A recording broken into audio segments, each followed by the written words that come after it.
I hear you. I think we can start, Dr. Gandhi, and then people might join in. Is that right? Okay. Thank you, Amulya.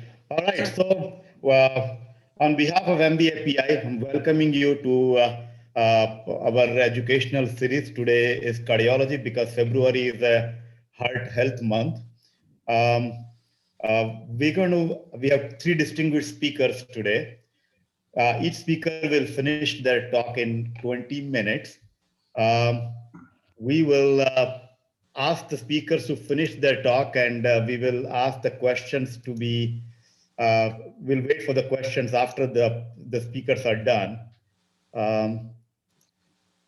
Without further ado, I will ask Dr. Naveen Thota to introduce our first speaker, Dr. Rajan Krishnamani. Naveen. Thank you, Dr. Gandhi, and thank you for everybody who's joined us. We appreciate your attention. Dr. Krishnamani is our first speaker.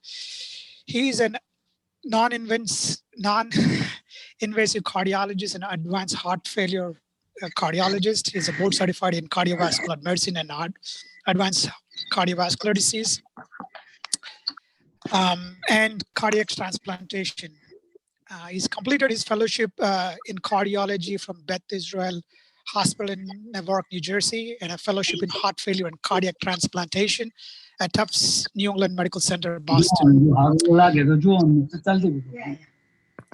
A kindly request for the audience, if you could please mute your microphone as a courtesy to others, we really appreciate it. And the Dr. Krishnamani is a clinical associate professor at Wright State University, Boonshoff School of Medicine.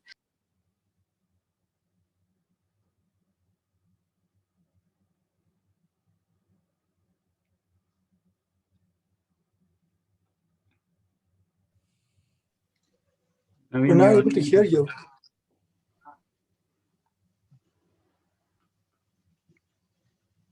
Naveen, unmute yourself, please.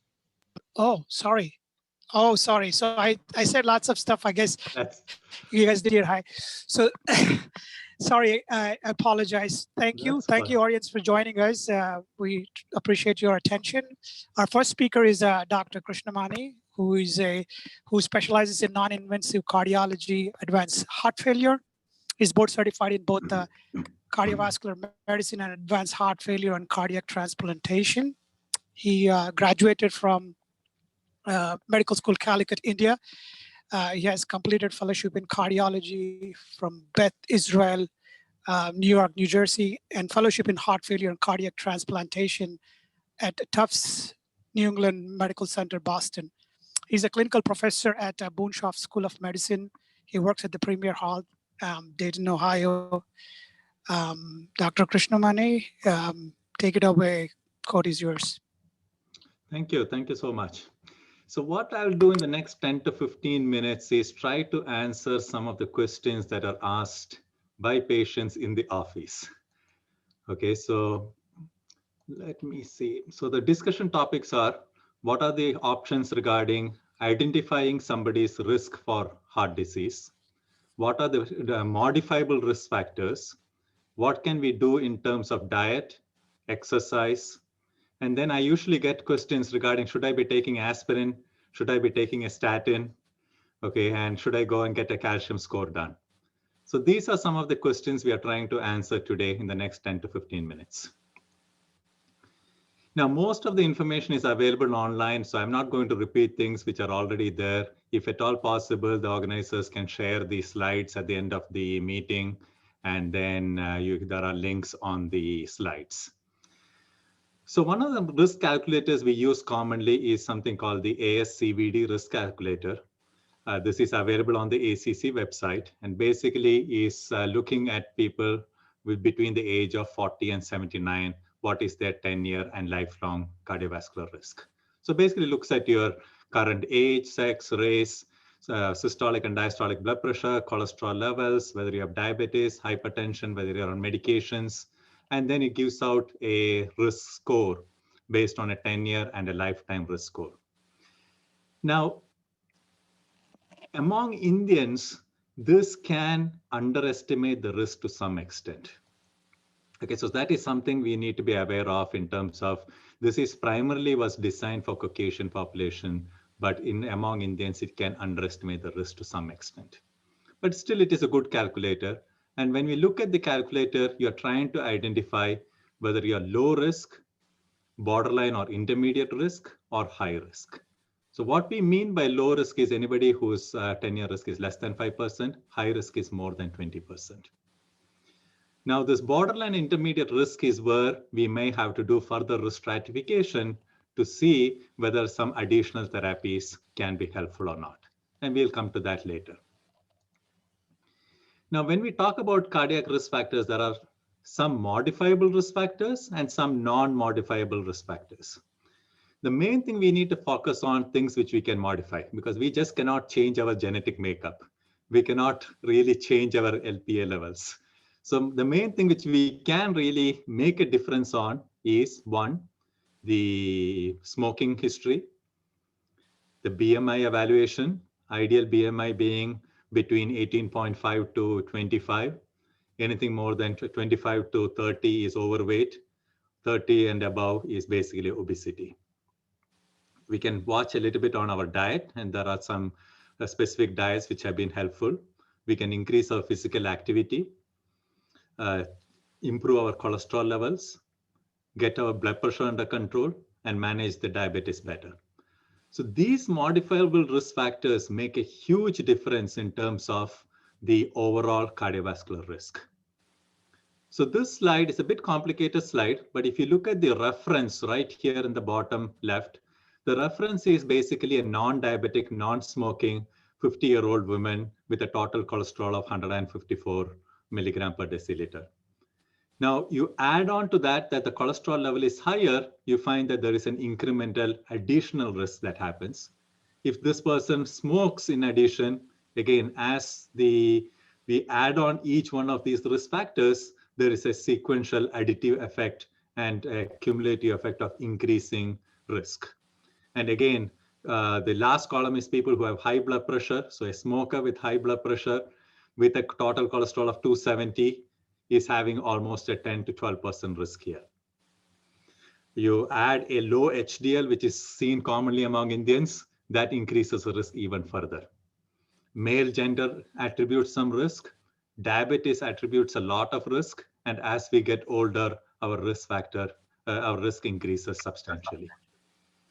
So this is something to just say that it is not just one specific factor we need to work on. We need to work on all these factors together to reduce your total cardiovascular risk of having a problem. Now, so far, we have been talking about preventive cardiology. So this is whatever I'm talking so far is applicable for people who do not have established or known heart disease. If somebody has established or known heart disease, then that is secondary prevention. Okay, so this what we are talking about is primarily primary prevention. So what do we talk about in terms of healthy diet? Okay, lots of fruits and vegetables, lots of fiber, including cereals, foods with a low glycemic index. What that means is that each food item, if you go online, you can find out the glycemic index of each and every food item, and there is a glycemic index between 0 to 100. What that means is when you take this, how much does the blood sugar spike up in the blood soon after intake of that specific food item? This is the middle. Now, in addition to the glycemic index, it is also important to know that there is a glycemic load. For example, if somebody is taking watermelon, okay, this is a watermelon has a glycemic index of around 80. So which means that it's a very high glycemic index food. It can spike up the sugar levels. But then the watermelon has only a small glycemic load. So even if you eat a lot of watermelon, the glycemic load is still low. So it is a glycemic load that also factors in rather than just the glycemic index alone. Now, monounsaturated fatty fats are better than the trans fats or polyunsaturated fats. And then you have these omega-3 fatty acids, which may be beneficial as well. And these can be from different sources. Now, Just going somewhere else, bring it back, Now, I have given a link here for a lipid.org website. So this gives some guidance regarding Indian food items and a sample menu regarding how you can have a, what do you call it, diet, which is styled towards the Indian, what we generally eat, so to speak. Now, it is important to read the nutritional labels. When you're talking about this thing, the ideal salt intake should be less than 2000 milligrams or 2 grams per salt per day. And if you look at the percentage daily value of the salt on the nutritional label, anything less than 5% is good. Anything more than 20% is not that good. Everybody would have heard about the DASH diet and the Mediterranean diet. These are the favored diets at the moment. And I've given a link to the Mayo Clinic website, which gives you what does these diets entail and how to follow a diet similar to this. Now, again, moderation is the key. It is not one particular diet is better than the others. It is the moderation which is the key. The next question I'm asked in the clinic very commonly is which oil should I use and which oil is best for cooking? Okay, so again, it is not like one is particularly better. Any of the following are good: peanut oil, rice bran oil, olive oil, sunflower oil, safflower oil, soybean oil. So any of these are good. But again, more importantly, the current thing is to use a variety of oils. Don't stick to just one of them because the different, unsaturated fatty acid compositions on these are different. So using a variety of oils is what is the best. Generally choose oils which has less than 4 grams of saturated fat per tablespoon. The next topic is exercise. Now, the most important thing is any physical activity is good. Even brisk walking for 20 minutes is associated with a significant benefit on the coronary heart disease. Ideal recommendation is for moderate intensity exercise for at least 150 minutes a week, or vigorous intensity for 75 minutes a week, or a combination of any of these. For the blood pressure, the main goal is to keep the blood pressure less than 130/80. Now, if it is more than 140/90, then we should try to treat it with a target goal of less than 130/80. Now, in selected population of patients, the goal might be less than 120/80. But as a broad stroke, try to get it less than 130/80. The average readings is what we should aim for. The next question that is commonly asked is, should I take aspirin or not? So what is the evidence of aspirin and where does aspirin really help? So for primary prevention, we are not talking about secondary prevention. Secondary prevention of aspirin is excellent. Everybody should be on it. For primary prevention, aspirin reduces the risk of heart attack, but the effect is very small. So if 1,000 people take aspirin for 10 years, you will have anywhere from 5 to 23 fewer heart attacks. It does not really affect the risk of stroke. It does not reduce mortality, but it can have a small risk of bleeding. Around 4 to 11 people out of this 5 or 23 can have an increased risk of bleeding. So there is a minimal benefit with aspirin, but there is also a very small risk of bleeding. So in general, in the age group between 50 to 70, people who have not had any bleeding episodes are not having any risk of bleeding, then you can consider aspirin for primary prevention. Over the age of 70, there may not be much of benefit, especially because the risk of bleeding is higher. And less than 50, again, there is not much of a role for aspirin. Now, this again is for primary prevention. The next step is what we call as a coronary calcium score. So remember, I told you the people with a ASCVD score less than 5% is low risk, more than 20% is high risk, right? And between that range is the intermediate risk. So in that, people with the intermediate 10-year risk is where a calcium score is really of value. So what is the calcium score? Calcium score is looking for any calcium deposits in the plaques in the heart arteries. So I tell patients that it is like looking for rust on the pipe. If there is no rust on the pipe, the likely that having a blockage of the pipe is very low. But the test does not tell us whether the rust is on the surface of the pipe or inside the pipe. So again, in young people, they may not have the calcification develop yet. So they may have a soft plaque and the calcium score may not be conclusive in terms of identifying heart disease. Older folks, again, may have a lot of calcification, and again, it may not be that much of value. So ideal group is people who are intermediate risk of the intermediate age group, so to speak. So this is a patient of mine who underwent a calcium score. And here you can see the LAD vessel, which is completely, you see this white line here. This is just like the bone consistency, and this is calcium. So normally we get a score which is anywhere from 0 to 4 and higher. 0 is the ideal, there is no calcification. Anything more than 400 is significant. So this patient with so much of calcification went ahead with a stress test, and we can find that this calcification was all not affecting the flow, and the myocardial perfusion or the blood flow to the heart was normal. In people who are at high risk, so the risk of more than 20%, an exercise stress test would be the most appropriate and useful test, and it needs a tailored approach and discussion with the provider. When do you consider a statin? Generally, we consider statin if your 10-year risk is more than 10%, or a lifetime risk of more than 40% or 39% is when we consider statin therapy. But then in younger people, the guidelines are a little bit different. Okay, so in somebody who really does not have any other, like what you call xanthelasmas or anything else to suggest severe hypercholesteremia, we are just doing a risk assessment by estimating the lifetime risk. Somebody with an LDL cholesterol more than 160, you can consider a statin and talk about a long-term statin therapy along with lifestyle intervention. With an LDL more than 190, again, that is the group where statin therapy is recommended. Now, if more than 50% reduction in LDL is not achieved with the statin therapy, then you need to consider adding other forms of treatment along with the statin.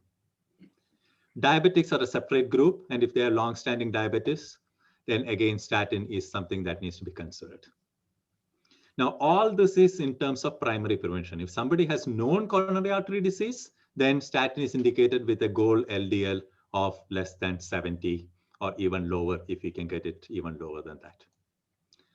And that is pretty much I have for you. I think I've done on time. Thank you, Dr. Krishnamani. Yeah. I think the next guest is Dr. Sadhu, is it right? Dr. Gandhi? That's right. All right. Boy, Dr. Sadhu has the credentials of 2 pages. Now I'm going to read his credentials here. Dr. Sadhu is an interventional cardiologist at Premier Health in Dayton, Ohio. He graduated from Andhra Medical College in Vizag. And subsequently, he's finished his MRCP in United Kingdom. He did his interventional cardiology fellowship in New York University. He's an associate professor of clinical medicine at Boonshoff School of Medicine, it's Wright State. He's the chair of the Department of Cardiology at Miami Valley Hospital. He's married to Mahalakshmi Sadhu, who is a physician herself in internal medicine, has 2 children, Dhruv and Dev. Dr. Sadhu, please take it away. Can you see my slide? Yep, we do. Give me 1 second, please. So I have about 20 minutes time. I'll take as much as time as possible, it looks like. More than Dr. K. It's a tough act to follow. I was asked to talk about the blockages in the body. Essentially means coronary artery disease and peripheral artery disease. Go back to this. Where can one develop blockages in circulation? Wherever the blood flows, wherever there's an artery, it can get blocked. The coronary arteries are the blood vessels that supply the heart, and that causes the heart attacks. The blood vessels that supply the brain are cerebrovascular vessels, and that can cause a stroke. And the renal arteries are the ones that supply the kidneys, causing renal artery stenosis, and mesenteric and celiac are the ones that supply the intestines. But obviously, we all know about peripheral artery disease in the legs and in AAAs. We'll try to discuss as much about as possible on each topic. Coronary artery disease is the most interesting topic for most of us because that's very prevalent in Indian population, and we hear about early onset heart attacks and deaths. Let's discuss about how does a plaque develop or a blockage develop, and when a plaque develops, does it cause chest pain? Does it cause heart attack? All the plaques, do they all cause chest pain and or heart attacks? What does increase the risk of a heart attack, and how when to treat plaques, and what's the goal of treating these blockages? We'll talk about a little bit about what is the pathophysiology of a heart attack. Is it a pop, pimple, or plugged pipe? I'll explain to that in a second. More than 150 million people in the world have coronary artery disease, and 17 million Americans have CAD. And out of them, 10 million have angina, and still it's the most common cause of death in the world as well as USA.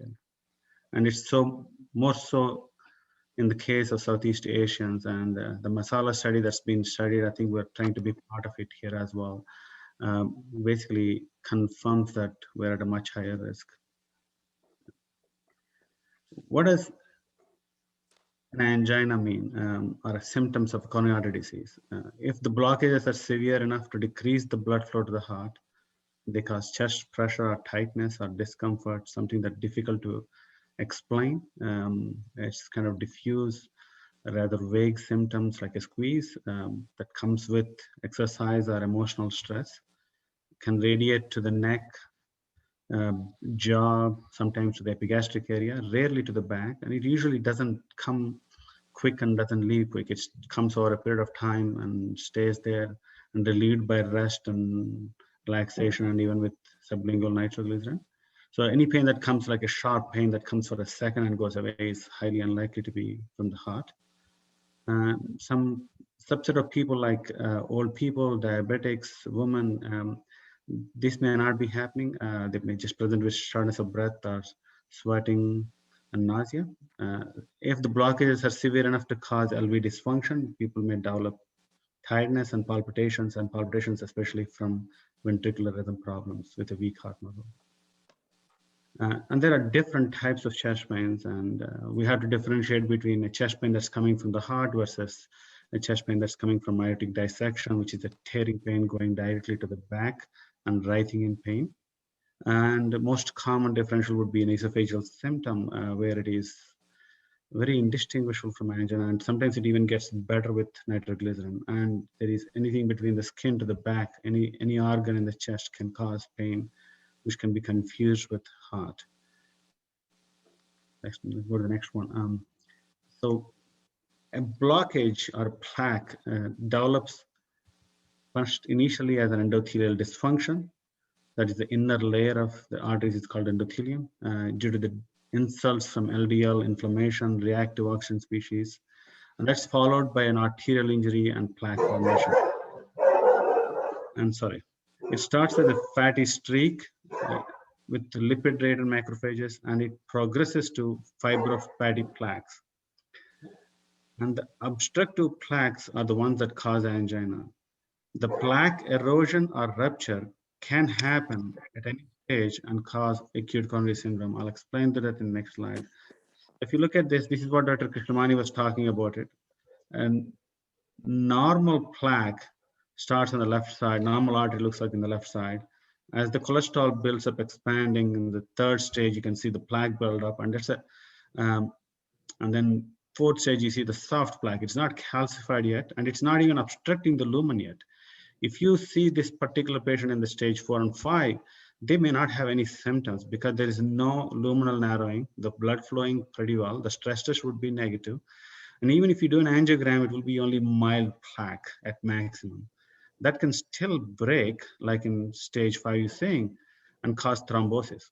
And the plaque rupture causes this lipid to come into the lumen and attract the platelets and cause a clot and cause a heart attack. So this is where you see a patient who had a negative stress test last week having a heart attack, or somebody who had a heart cath, only non-obstructive disease having a heart attack.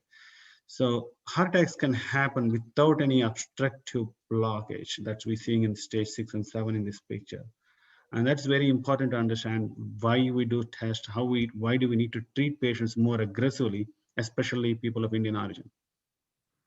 Because whenever we're seeing people like, we talk about Saurabh Ganguly recently having 3-vessel disease or heart attack. He's a very young adult and very active person without any other vices. He probably had a plaque buildup and that ruptured.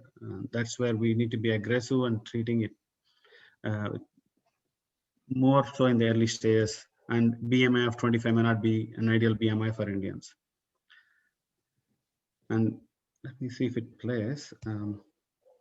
Go back here. Sometimes it plays. So this is a simplified version of endothelial dysfunction to atherosclerosis to plaque buildup and the thin cap breaking up in a second and the stuff coming out and causing a clot. This doesn't need to happen with plaque like that. It can happen even with the plaque that's not obstructing. Sorry, I need to go back here. So that's where the stable angina happens when the plaque is obstructing more than 60 to 70% of the lumen and decreasing the blood flow. So at rest, that blood flow may be enough, but at stress, you need more blood flow. That causes angina. And that happens stable, means every time you walk a half a mile, 1 mile, you get the symptoms, or 1 flight of stairs, 2 flights of stairs, you get symptoms and gets better every time you take a rest or nitroglycerin. Unstable angina is when the plaque becomes unstable or the covering becomes thin and you start having a little bit of thrombotic events. And when it becomes full blown, either you get a non-ST elevation myocardial infarction or a ST elevation myocardial infarction when there is a transmural infarct of complete obstruction of the flow and no flow going in. And that's why you see the EKG changes and when you rush into the cath lab, either for non-STEMI session. So again, asymptomatic patients with or without non-CAD can have chest pains, can have unstable angina, can have STEMI, and they end up being stable angina or acute coronary syndromes. They all can also have sudden cardiac death if they have not known it and plaque ruptures and have a ventricular fibrillation and dying from it. So risk factors are important, but we also have to keep looking beyond just the regular risk factors. So calcium scoring is very important for middle-aged people to see if there's a plaque building up, even though if you're not having symptoms. But early patients in 30s and 40s may not have a calcium buildup and have a soft plaque. So maybe statins more aggressively in these people are more useful. Check if my video is off and it's on mute. Most patients with CAD, even with 3-vessel disease, can have a completely normal EKG. And unless they're having an acute ischemia, they may not develop any T inversions or ST depressions. Wait. Give me a second, please.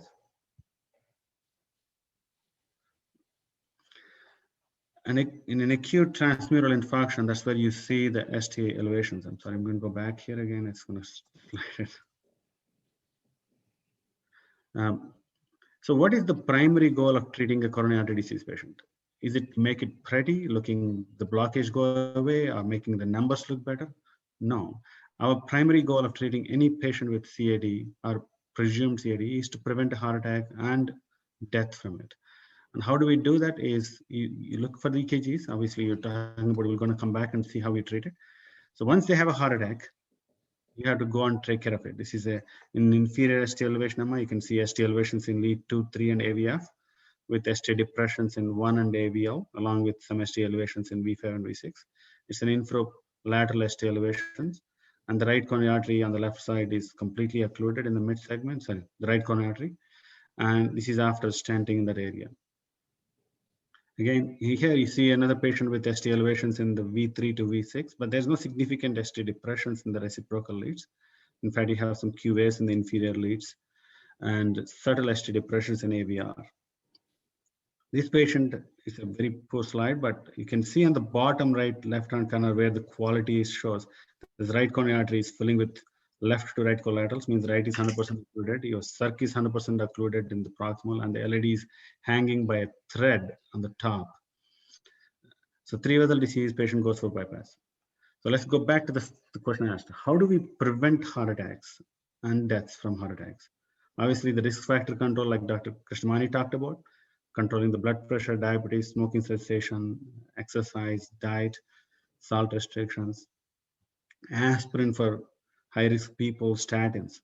Stents by themselves would not prevent heart attack. They're excellent in treating heart attacks. The same thing with bypass is to treat the blockages, but they are not for preventing heart attack. They're secondary prevention of blockages, treating the blockages. Obviously, we need to look into anti-anginal therapies.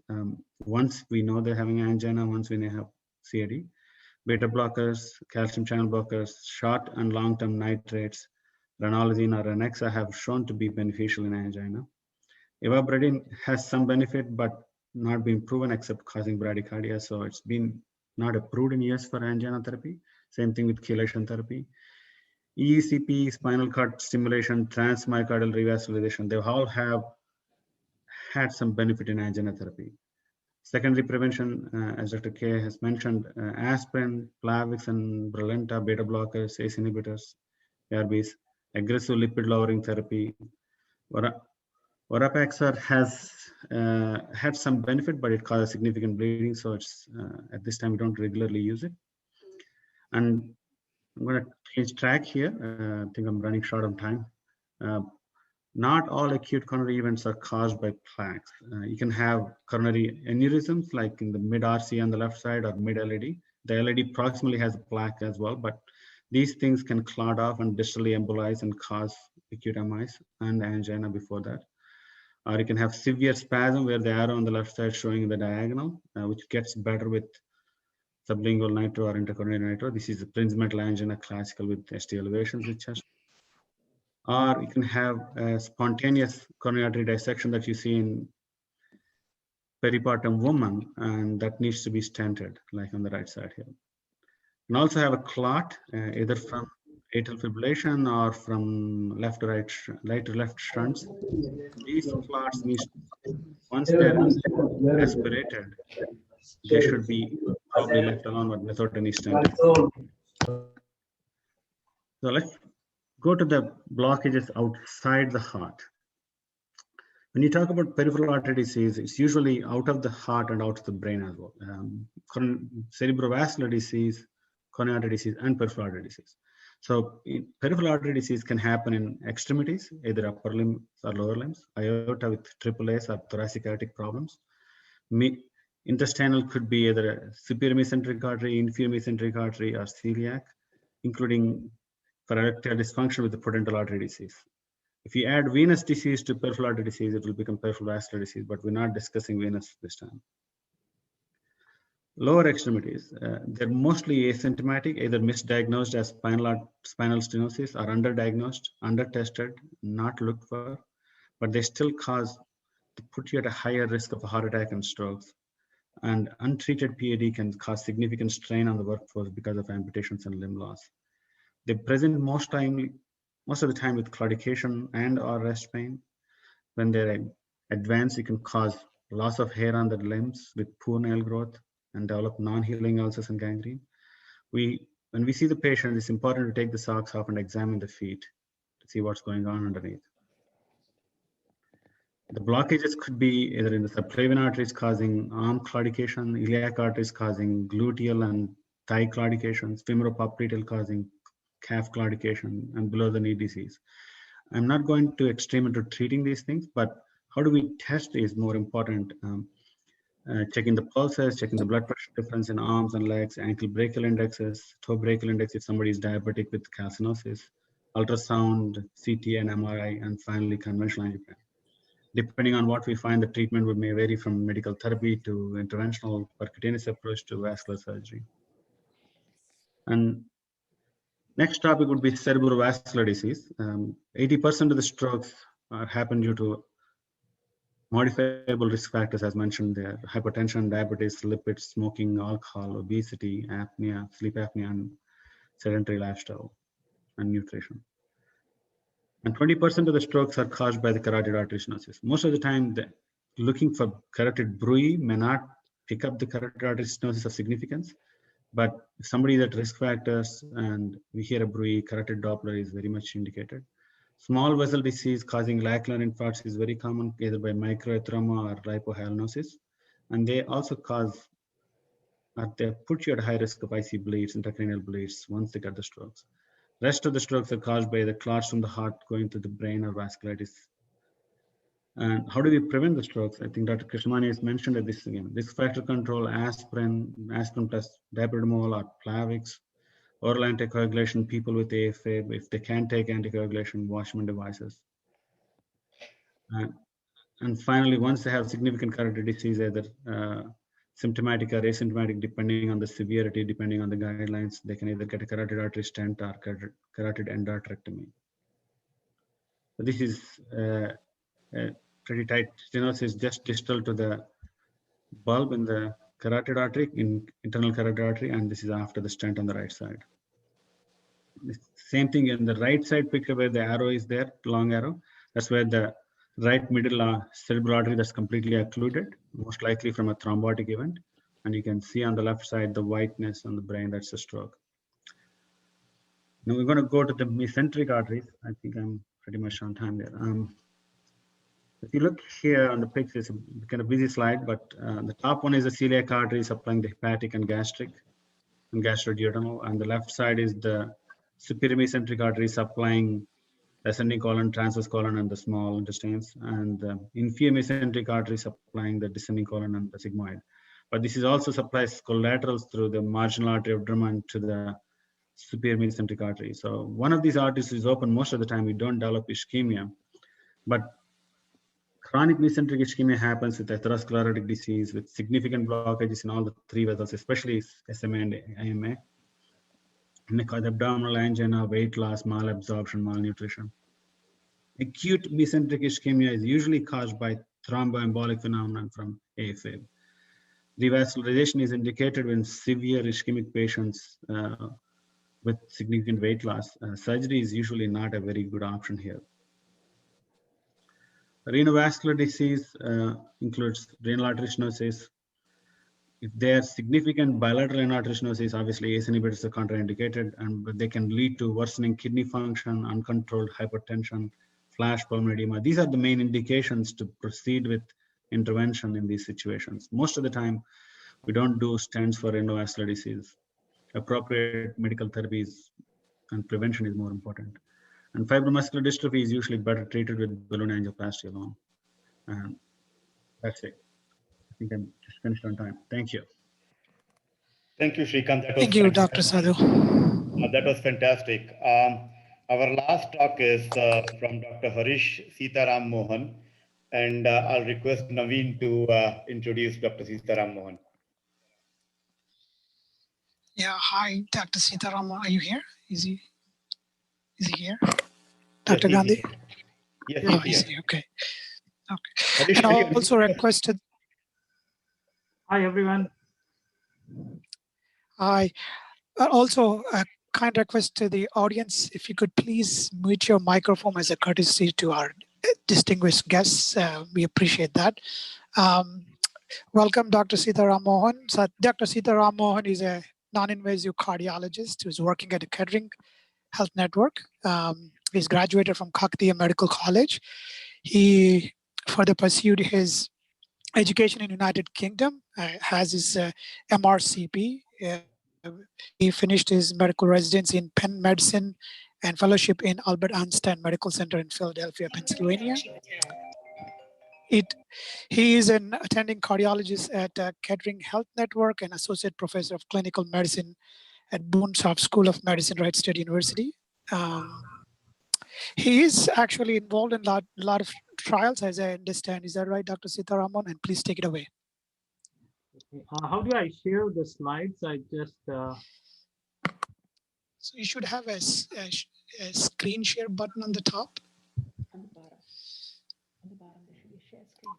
On the bottom, there should be a shared screen, Harish. Sure. Yeah, bottom or top. In the middle. Share, click on that one. Okay, got it.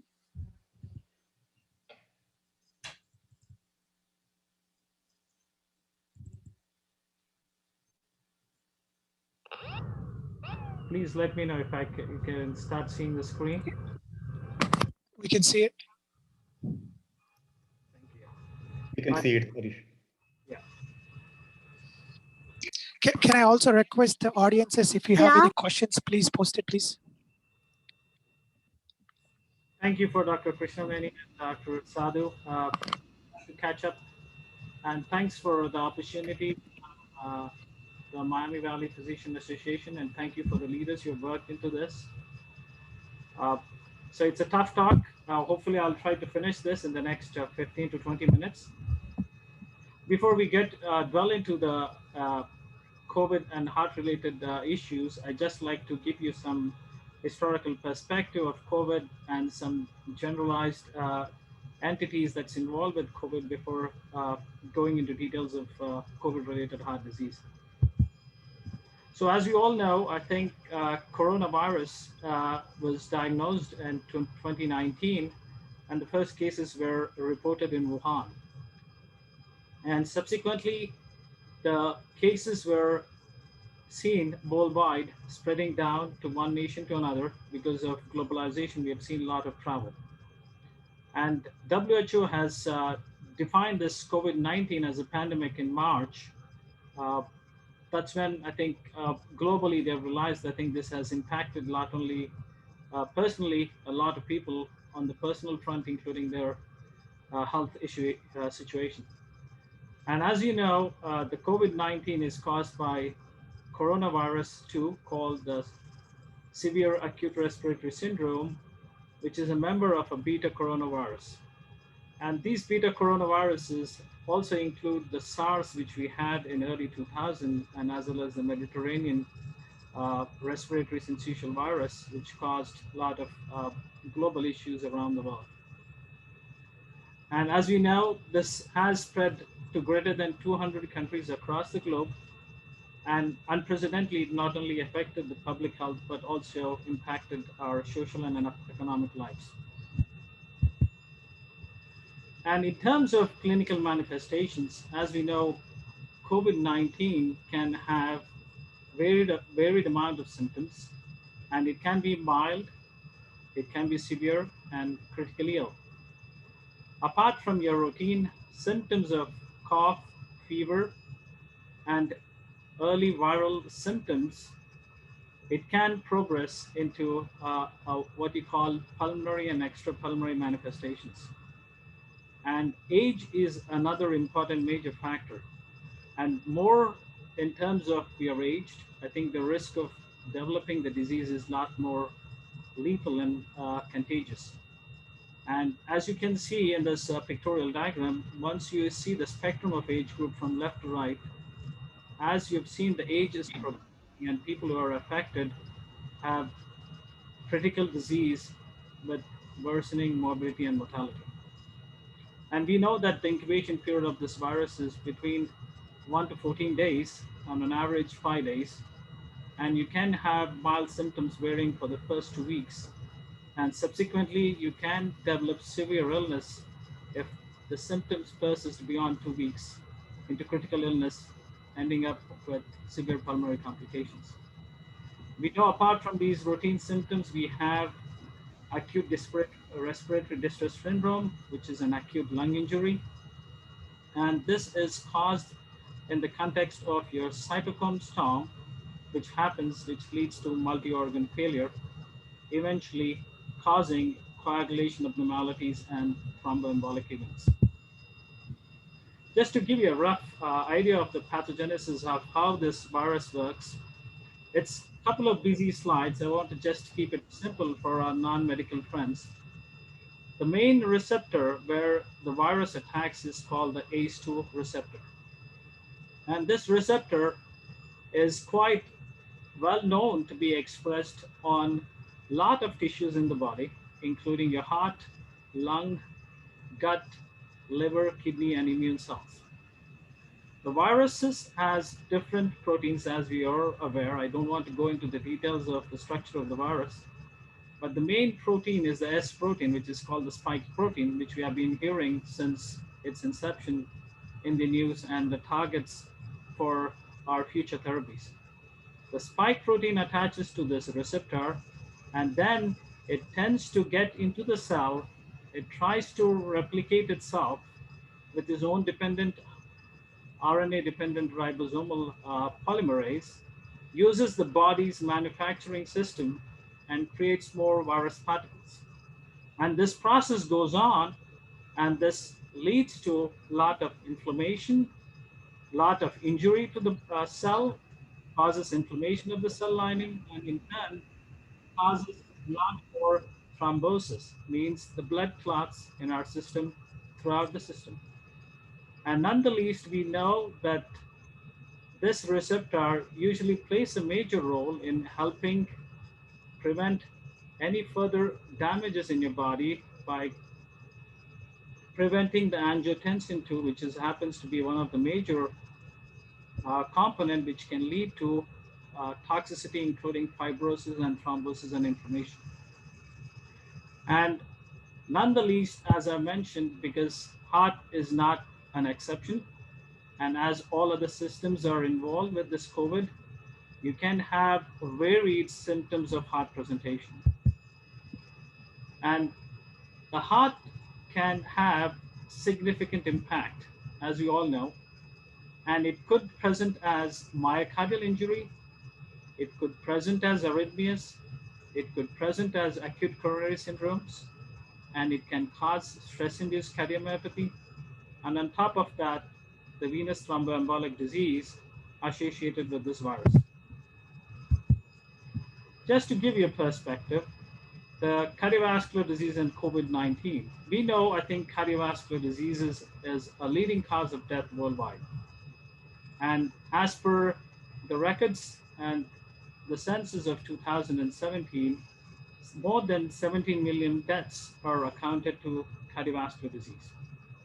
And we have seen in the past and over the decades, the communicable diseases have decreased over the past.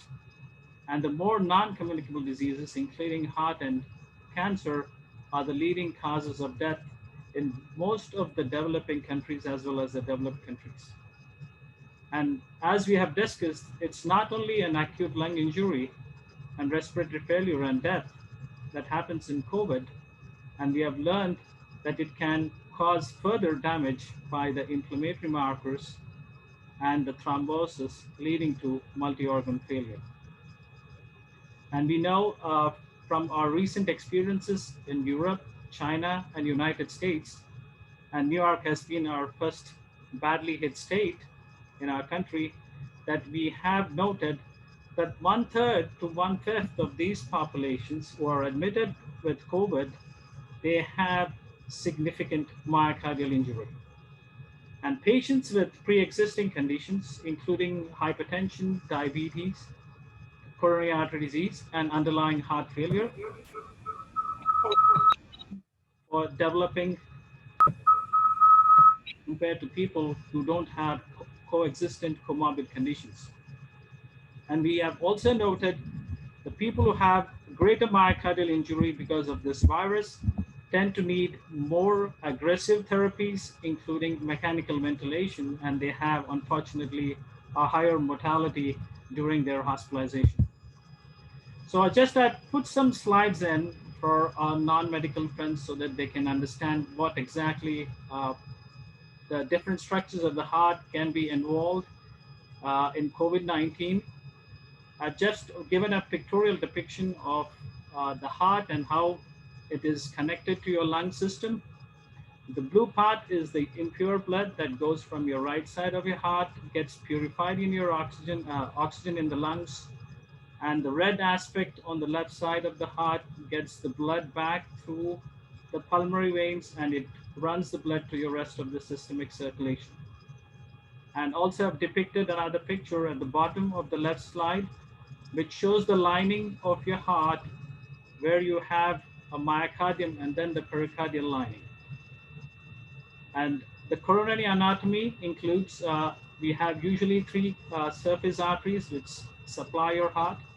On the left is called the left anterior descending. On the left posterior aspect is the circumflex artery. And to the right is the right coronary artery. And the bottom slide to that shows your normal blood flow in the artery where you don't have really disease, and where you have some narrowing of your disease, you can see the plaque built in the arteries. And just to give you another pictorial depiction of the normal heart, as we think of a house, the house has plumbing system and electrical system. And if you think about the doors as the valves, so your heart is pretty much has everything in. You have a plumbing system, you have an electrical system, and let's think your rooms are your chambers of your heart and your doors are the valves. So that's how each system in your house is connected. The same thing works with the heart. The electrical system runs from the top chambers of the heart and spreads out to your top and bottom chambers of your heart. I've just given a pictorial depiction of an electrocardiogram, which shows the normal EKG, the P, QRS, and T complexes. And with evolving technology, I think a lot of our folks are using smartwatches and iPhones where they record the snapshot of the EKGs so that they understand what a normal EKG looks like. So coming to the clinical manifestations of cardiovascular medicine, so the myocarditis and myocardial injury. These, I think the diagnosis of this are based on the blood test when the patients present with symptoms of COVID. They have serum markers checked along with their electrocardiogram. And the myocardial injury has an elevated biomarkers, and at times you have changes in the EKG, but they don't really have any wall motion abnormalities when you have scandal. And the best modality of treatment that we use is an echocardiography, which does not show that they have significant damage to the heart, but you have seen a blood test which is positive. That's where we call this as a myocardial injury. And you also have seen myocarditis, where you have diffuse ST segment elevation. In addition, you can see that there is function in conjunction with that elevation. They have few case reports across the globe, even from our European colleagues and United States and New York, that they have noted myocarditis, and this happens because of COVID-19's direct invasion into the cell lining of your myocardium and as well as the pericardial lining, which can lead to inflammation of the heart, causing LV dysfunction. Nonetheless, when we look at our major impact that COVID can have is called acute coronary syndromes. And these syndromes can be because of plaque rupture, or you have spasm of the arteries, or it could be a non-plaque rupture related clots due to inflammation. As we have known that this COVID-19 can cause so much of acute inflammation that it can just create an immune response where you have significant clot burdens circulating throughout your system. And acute coronary syndromes based on EKG either can be called as ST elevation myocardial infarction or non-ST elevation myocardial infarction. And these can be very complicated or can be uncomplicated, as Dr. Sadhu has mentioned it earlier. Just to give you an idea, the STEMI patients can present with chest pain and shortness of breath. They have EKG changes. Just to show you on the right side of the slide, the ST elevation, what we call is a remarkable feature that we see in these patients. And these are due to an acute plaque rupture with closure, which Dr. Sadhu has shown you earlier, with elevation of troponins. Just as an example, I've depicted an angiogram which shows this is your front artery called the left anterior descending artery, which is acutely closed like a stump. And soon after revascularization with primary angioplasty, you see good restoration of flow down the artery. And these can happen irrespective whether they have COVID symptoms at initial presentation. They might have COVID, which is running underneath. The test can be negative when you initially test them, but subsequently you always have to watch out in our current pandemic that this could be one of the presentations. And we know with the management of acute coronary syndromes, we have clot busters where the centers don't have primary percutaneous intervention facilities. And I think lately there is some literature which has been reported in the European Society that people have been using thrombolytic agents in the COVID era. And on top of that, you have intravenous heparin, your blood thinners, or bivalirudin, and your primary role is to get circulation and revascularization, restoration of blood flow. So you have primary angioplasty and stenting, and subsequently you're adding a lot more therapies, including your dual antiplatelet therapy, your statins, and beta blockers and ACE inhibitors therapies, which are guideline-directed therapy for acute coronary syndromes in this context. Again, a lot has to be taken this in the clinical context of what benefits and risks that the patients have. And this is a busy slide. I just wanted to give a heads up to our friends. People can have a cardiogenic shock related when they have acute coronary syndromes.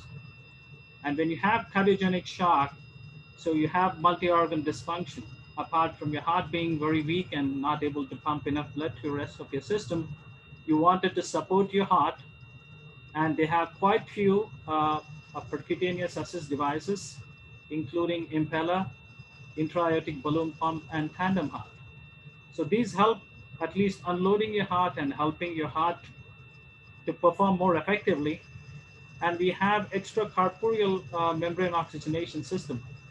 And in these patients, as we know, that they can have an acute lung injury on top of cardiogenic shock, which need an extra circuit to oxygenate because your lungs are so damaged. I've got a picture here to show you.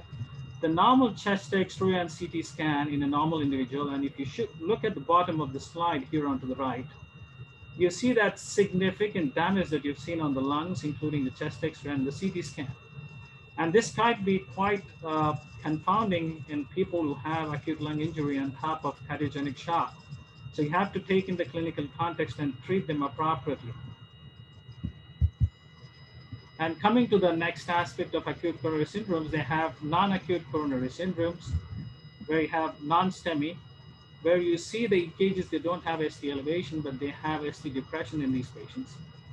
And on the right side, you can see the angiogram, which compares where you have significant narrowing of the artery, and subsequently they can undergo percutaneous intervention for restoration and revascularization of flow. And I think the management pretty much matches with STEMI, except that there is no real role for clot busters. Primary angioplasty and stenting, followed by your antiplatelet agents, your statin lowering medications, beta blockers, and ACE inhibitors. And there's another entity that happens in COVID-19 people is called a stress-induced cardiomyopathy. And this can happen especially with the catecholamine surge that you see due to the severe inflammation and also the cytokine storm. These people have elevated troponin levels and significant wall motion abnormalities. They have in a particular fashion, depending upon different types of Takotsubo cardiomyopathy. And these people don't have any evidence of obstructive coronary artery disease when you do coronary angiography. And down below on the right side, I show you the two pictures of the still pictures of the angiography, the normal ones on the top, in the middle, what we call column LV angiography, and the bottom part is where your LV is blown like a pot. And this is a pot usually they used in Japan to catch the octopus.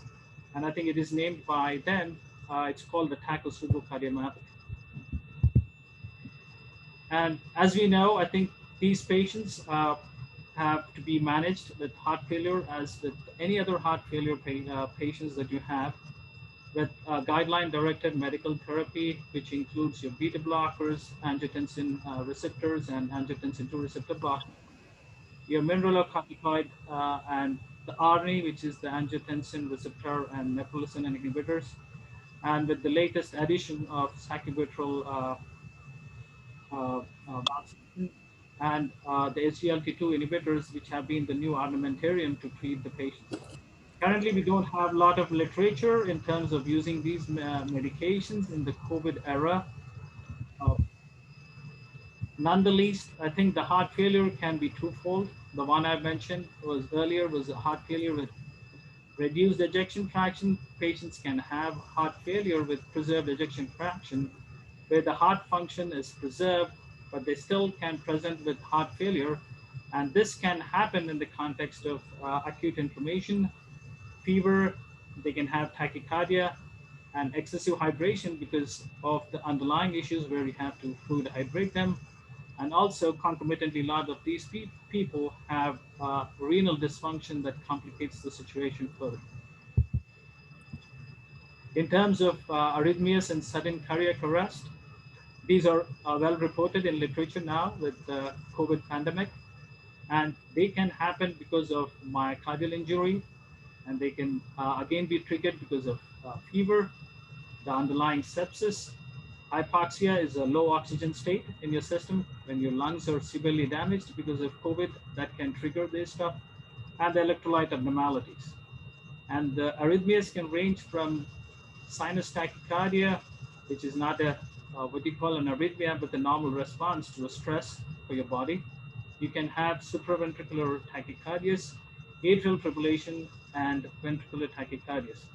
I've just depicted few slides onto the right side to compare with the normal. The middle one shows sinus tachycardia, and the bottom one shows that's supraventricular tachycardia.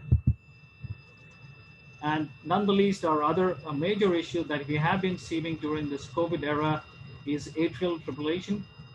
And atrial fibrillation is an erratic and chaotic activity of your top chambers of your heart. And it causes the risk of having a stroke because your chambers are not contracting in a nice fashion. It quivers, and that's where the risk of forming clots is so high.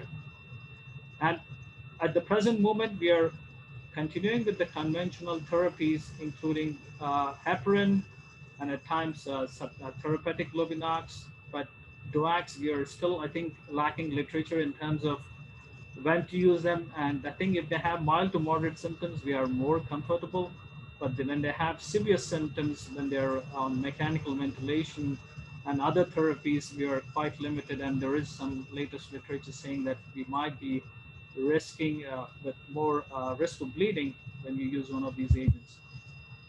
And on top of it, the COVID can cause significant coagulation abnormalities and thrombosis. And this is because of the hyperimmune response and the inflammatory response that happens.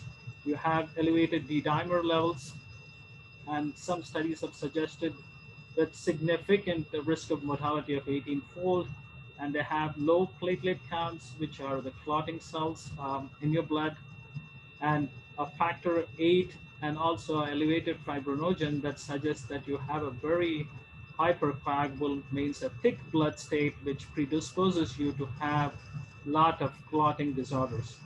And these can present like venous thromboembolism. Again, they can present with unilateral or bilateral leg swelling and associated with pain and inflammation.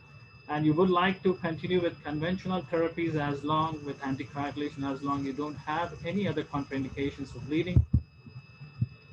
And venous thromboembolism can be a major cause for pulmonary embolism in itself, 90% of the times. But on occasions, in the context of COVID-19, you can have pulmonary embolism irrespective of an underlying DVT.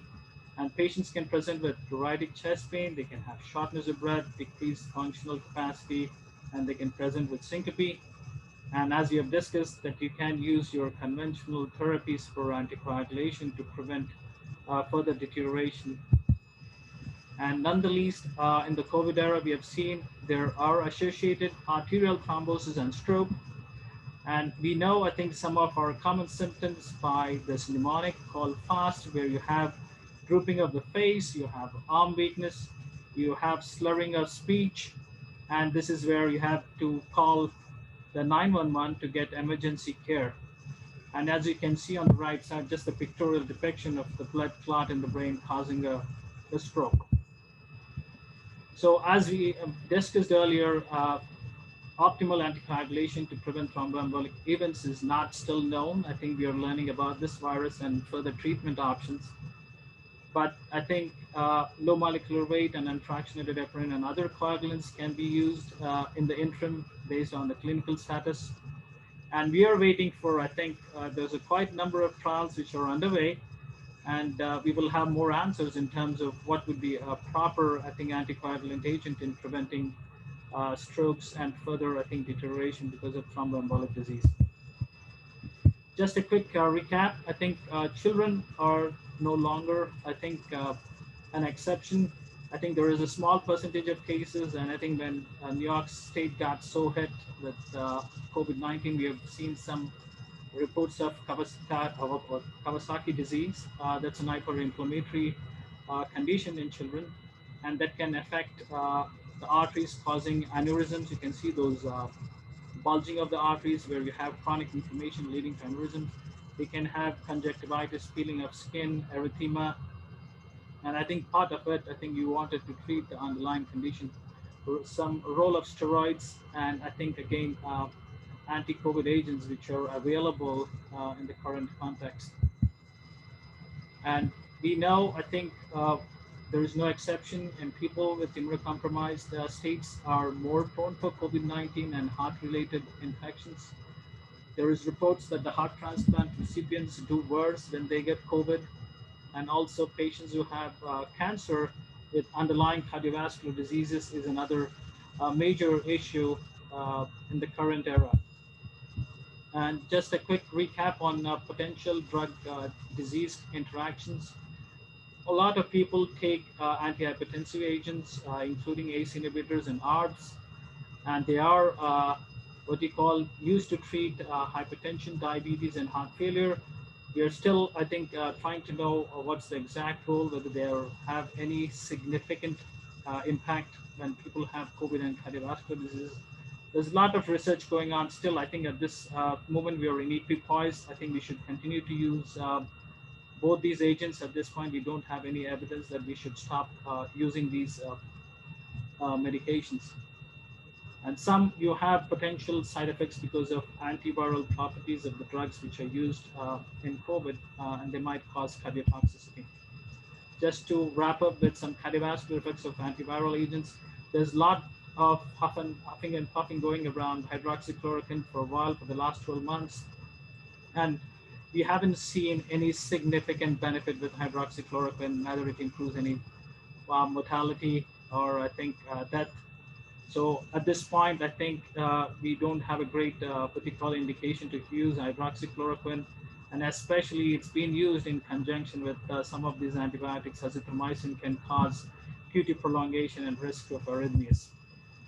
And remdesivir has been, I think, approved by FDA as an emergency use in May of 2020. And as per the clinical trial, it suggested that it improves what we call a hospital stay and lessens the hospital stay, but still we are waiting for mortality, I think, benefit from the remdesivir. And some other antiviral agents which were used in the past for HIV have been tried because it's another mRNA virus, and there has been some equipoise with no real benefit with this medication, and there is a concern for AV block using these agents. And there are some other new agents which are on the track for getting approved. And there are some concerns in using some of these anti-inflammatory agents because they can cause hypertension. So in summary, I think COVID-19 is a highly contagious disease and continues to affect our lives across the globe. And it overwhelms our healthcare facilities across the globe. And we have to be very prudent in people who have pre-existing conditions. They are at increased risk of morbidity and mortality. And it is of paramount importance that we should continue to take medications for underlying significant cardiovascular diseases and seek medical attention when needed to. And with the advent of vaccines, I think hopefully we can contain this virus.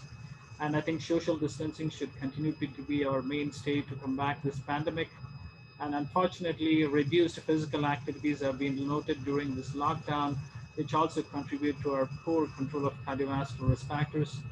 And inertia to seek medical attention is another major thing that's preponderantly seen in our community. because they don't want to go to the medical centers to get what you call what you call further evaluation and testing that can worsen the situation and cause worsening clinical outcomes. So what's in store for our future?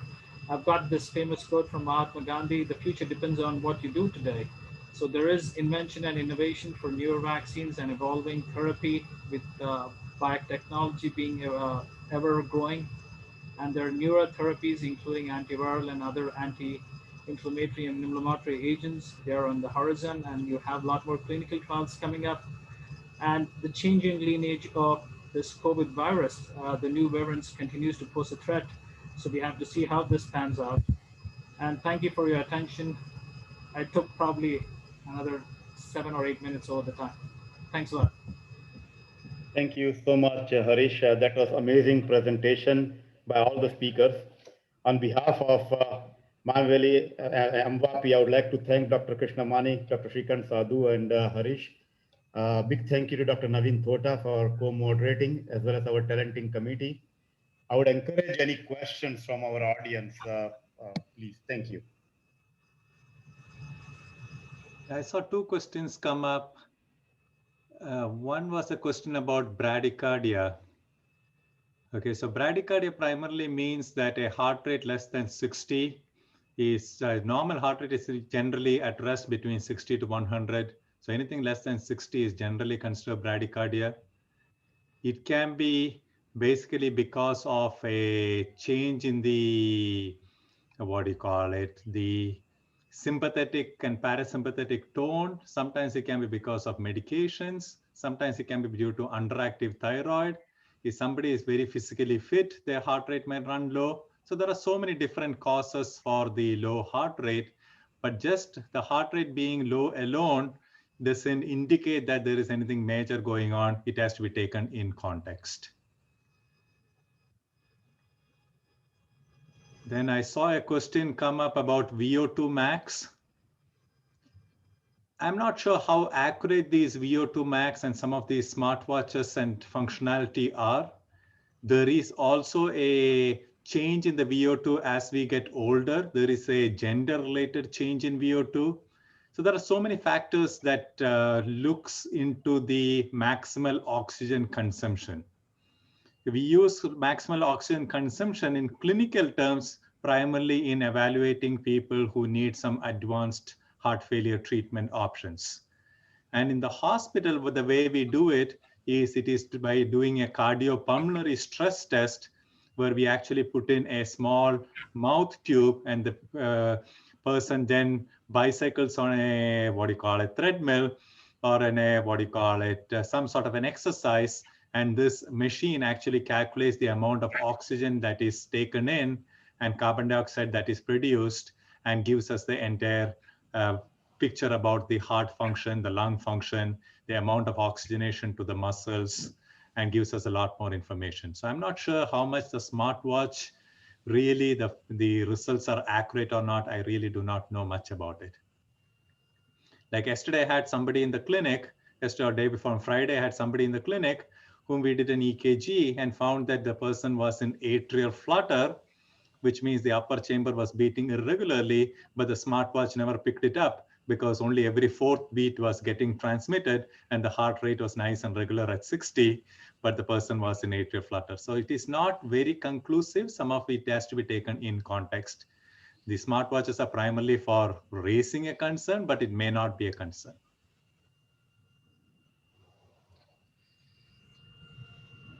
Dr. Gandhi, how long are we going to do this question and answer section? As long as we have questions, so we have no, I mean, we'll be reasonable, but it's important we answer the questions. So there was Another question for you. Other question for you, Dr. Gandhi. Yes, sir. Is the chat portion of this this Zoom will not be recorded, right? If somebody listening to this video lecture, would they have the chat discussion? They probably won't, right? I'm not sure, no, but the whole lecture is recorded and will be posted to our MVAPI website, so they can view it anytime. So should we ask one of the our guests to just explain this basic stuff they talked about in case of people who are non-medical people listening to this lecture, like pericardium, myocardium, troponin, and STEMI? Can I take that questions to any one of distinguished guests can answer? Since you have talked all about these troponins, could you please explain for regular audiences basically in one sentence?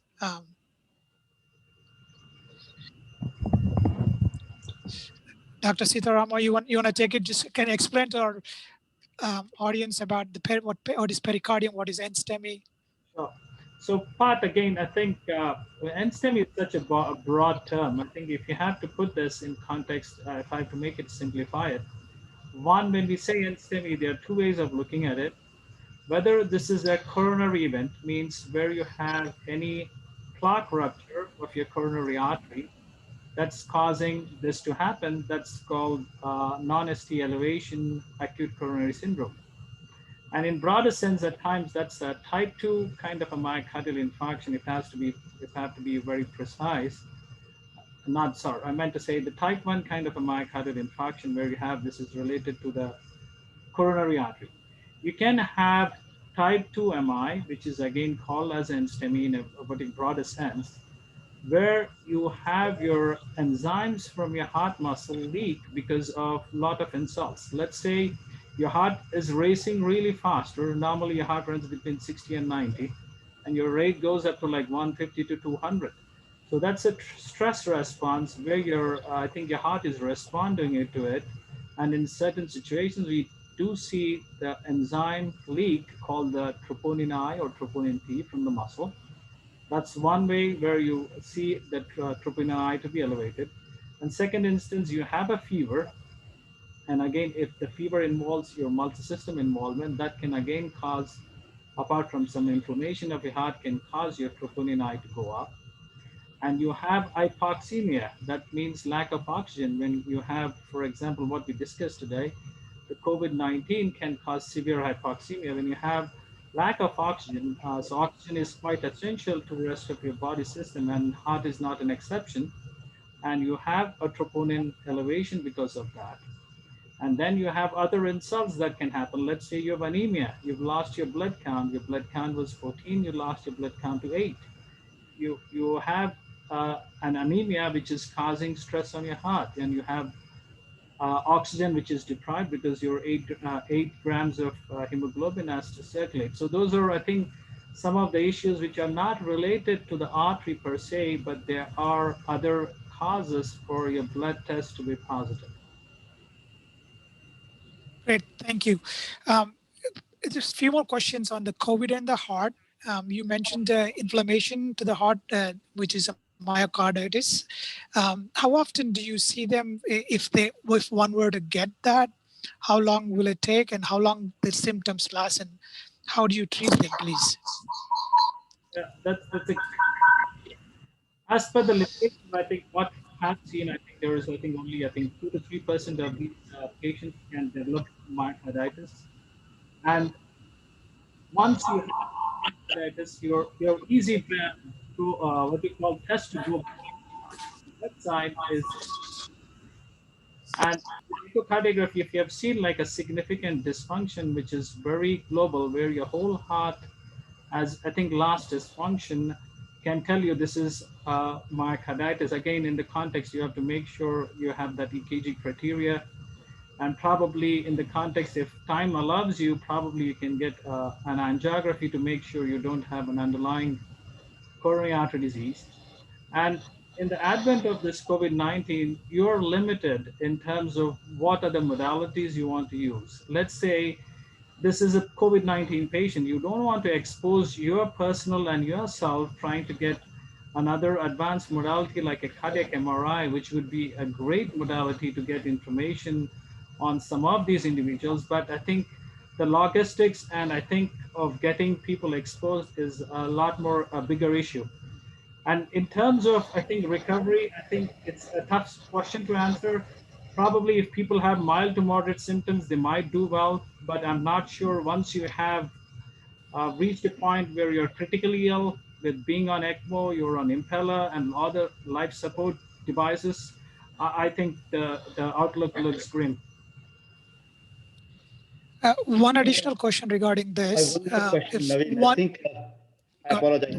We have a question here from one of our audience. It's a very simple question, a very important one. Can you please give tips to maintain a healthy heart? I think, yeah, I think Dr. Krishnamani has covered that portion. So I can tell you, I think basically you can divide the healthy heart into a couple of issues. You can say one is your physical activity of, I think, keeping yourself doing both cardiovascular and strength training. I think the recommendation is at least a good 30 to 45 minutes of cardiovascular and strength training for 5 times in a week, along with, I think, twice a week of strength training. And apart from that, keeping a healthy BMI. You don't want your healthy BMI ranges from 20 to 25. Go to daddy, go to daddy. Go to daddy, go to daddy. If you have underlying, I think, high blood pressure, you wanted to keep your blood pressures below 130 or 80. And you want to have an optimal, I think, cholesterol level based on your underlying risk factors. And I think good sleep is another important stuff. I think you want to have at least a good 6 to 8 hours of sleep. Maintain your, I think, dietary interventions are important. I think, again, depends upon, now there's a lot of literature in terms of, I think, plant-based diet is a good diet with some Mediterranean diet incorporated with intermittent fasting. And there's a lot of literature that's coming out in terms of diet. Again, I would say keep it to moderation, whatever you eat, I think, and supplement whatever you're eating, whether you're spending it enough that you're not regaining, I think, too much of weight because of calories. so there's another question from Dr. Belagavi. Is it recommended to take omega-3 fatty acids on a daily basis? And the question number 2 is, when should one get their calcium score checked? Any one of you can take that question, please. So I can put, and then I can get Dr. Krishnamani to get score. I think I can, because he talked about it. I can talk about some omega fatty acids. So part again now, the omega fatty acid, a lot in trials done. I think there's not great literature to support a user on a daily basis.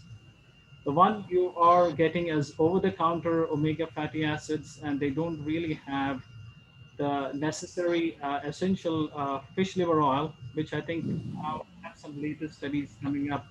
One is a Reduce It study, which was presented by Deepak Bhatla late last year.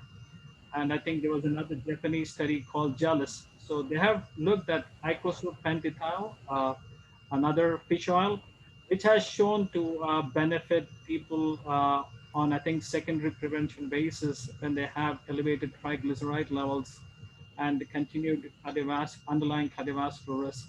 Apart from that, I don't think so. The over-the-counter stuff has the same amount of the icosapentaethyl, and over-the-counter ones are not FDA regulated. They are just over-the-counter, and I don't know what their preparations are, but no really great evidence to use it.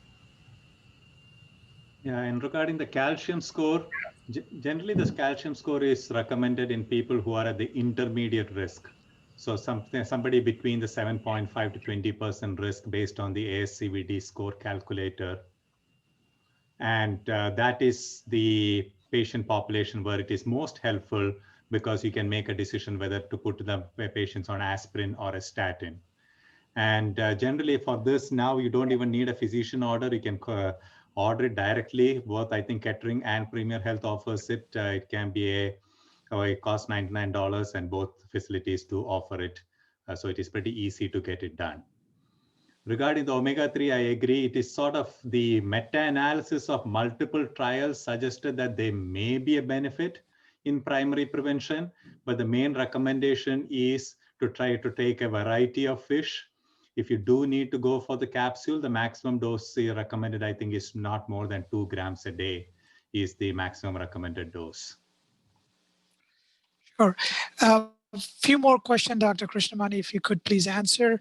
You mentioned something about the primary prevention and aspirin use for the folks who are non-medical people, which is people who did not have heart attack in the past. And you mentioned that 50 to 70 years of age is that correct? Yeah, so you can consider, so this is something you need to discuss with the physician, the risks and benefits. And what do you call it, less than 50 years, the benefit is not that much. More than 70 years, again, the bleeding risk is higher. So the risk benefit ratio changes a little bit. So generally we are looking at the 50 to 70 year age group. This is again for primary prevention, okay? Not somebody who has prior heart attack, prior peripheral vascular disease, or any other cardiac problems. And the question number 2 is, you mentioned something about body mass index and why ethnic Indians are slightly higher risk. You can entirely base risk factors on BMI. Could you please elaborate? You see, there are some non-modifiable risk factors. There are some other changes like the lipoprotein A levels, which we really, there is a difference in the genetic makeup. So all these, most of these studies are done on the Caucasian population, and the limited amount of studies that are done in the Indian population, the risk factors are slightly different. And we are trying to take these risk calculators from a Caucasian population and trying to extrapolate that to an Indian population, so to speak. Okay, so there is that sort of this thing as well. So at the end of the day, the main thing why we need to focus on are what are the things we can change. And the main things we can change are increase our activity, monitor our nutritional intake, get our diabetes and blood pressure under control, avoid smoking. So those are the factors which we really can make a difference. And I think that is what we need to focus on. And even just doing these factors itself can make a huge general impact in the overall cardiovascular risk. I have to add one thing to this. Okay, go ahead, please go ahead. So I think Dr. K explained about the calcium score and the risk factors. Now, let's go back and talk about a single patient and go on. Okay. Say you have a 45-year-old guy who thinks he's doing excellent, exercising, no symptoms, and he thinks his LDL is 100 and he's perfect. He doesn't want to do anything else. He's reluctant to start on statin. For an asymptomatic patient, to make their risk go down for further events, you need to give them or show them that they have plaque. And if you show calcium score and their calcium score is high, you have an incentive or at least a reason for them to be on a statin and decrease their events down the stream. So for asymptomatic patients, for a symptomatic patient, calcium score doesn't do much.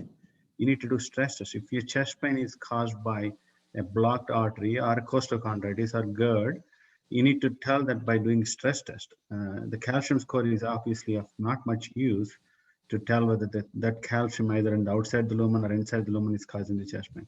But for an asymptomatic patient who's reluctant to be on a proper guideline therapy or even more aggressive therapy, more than a guideline for an Indian origin people, then calcium score helps, especially beyond 45 years, because you're not worried about a soft plaque at the time. For soft plaque issues, that's a different question about doing a CT angio that may be a little bit beyond the guidelines. You're going around, I think you're talking more of outside the guideline therapies. And that same thing goes with the statin. I think I'm talking about, I think people get fixated on omega-3 fatty acids. I think the most mortality benefit happens on a simple LDL reduction. If your LDL is driven below 60, you can forget about the rest of the things as much as you can, because you take the low-hanging fruit and aim for it with the maximum amount. Exercise, salt reduction, blood pressure reduction, all those things are important, and getting an LDL down to 60 or maybe lower, in fact. That should be the easy goal to go for it for all people. Yeah, this is the one last question from me, and then Dr. Gandhi will take over. I guess any one of you can answer. If a patient has, or if a person has post-COVID myocarditis and unable to tolerate beta blockers, are there any alternatives in terms of if they can't tolerate because their blood pressures are low or they're getting lightheaded and dizziness? Is there any alternatives? Are there any alternatives? Harish. Yeah, sure. I think that's a great question. And I think time and again, I think we do come across, I think even patients who are non-COVID, they have issues where they can really don't tolerate beta blockers, neither ACE inhibitors and stuff. And I think it's tough. I think you have to try them with the lowest dose available, or at times you have to change around which are the available guideline-directed beta blockers at the lowest dose, and try to introduce them somewhere at bedtime or something where they have a less impact of, I think, experiencing the symptoms initially. And I think I try to incorporate a lot in lifestyle and referral to a cardiac rehab center where people are more followed on a regular basis. And I think they're taught about what should be done, what is impacted. And at times people, they come up explaining, saying to me, okay, this is, I think, but life is more important for you. I think your survival and that living is more important than feeling few side effects. And as long we have medications, all of them have side effects. I think the question is, how are you going to, I think, risk and benefit the issues of whether to take some of them or not. I think on occasions we have tough situations where we can't deal with, and you have to say, okay, this is it. And the patient can't deal with it. And sometimes patients are non-compliant, they don't take it. But I think you're trying to document and give the best available guideline directed therapy for the patients. That's what I would say. Thank you. Sometimes Dr. Gandhi, all yours. I have two things. Number one, Dr. Gandhi, Dr. Krishnamani is saying something. Oh, sorry. Go ahead. No, the other option is sometimes ivermectin can be considered in somebody who is intolerant to beta blockers, even though it is very difficult to get it approved by insurance. Thank you. All right. So two things. Number one, Dr. Rupa Fritz has an announcement, and Dr. Naravetla has a comment. Dr. Fritz, you want to go first? Unmute yourself. Hello, everybody. Yes. Hello. Hey, this is Surendra. I hope you can hear me. Dharmesh, can you hear me now? Yes, Dr. Naravetla. If you can give. So I'm unmuted. I hope you can hear me. I just want to make a real quick comment. Okay. So I was very pleased to see a quotation from Mahatma Gandhi. So you need to be the change you want to see. I just want to add to that, which is very badly needed in our Indian physician community. There is a second quote from Mahatma Gandhi. He says, I won't wait for the world to change. I'll start with myself. So the risk factors for coronary artery disease are barely glanced over in most of the presentations, unfortunately. For example, smoking is a huge contributor for coronary artery disease. And equally as big, or maybe even worse, is hypertension. So hypertension is often just a side note because we are afraid to face the hypertension. We need to face hypertension as a preventable problem.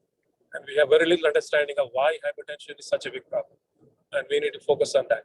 So that with that, hopefully we'll have another opportunity to discuss why and how hypertension is such a huge risk factor and what we can do about it. So with that comment, I congratulate the organizers for putting a very nice seminar, and we need to continue on the same lines. Thank you so much, Dr. Naravetla. I really appreciate your insight. I hope you heard my comments.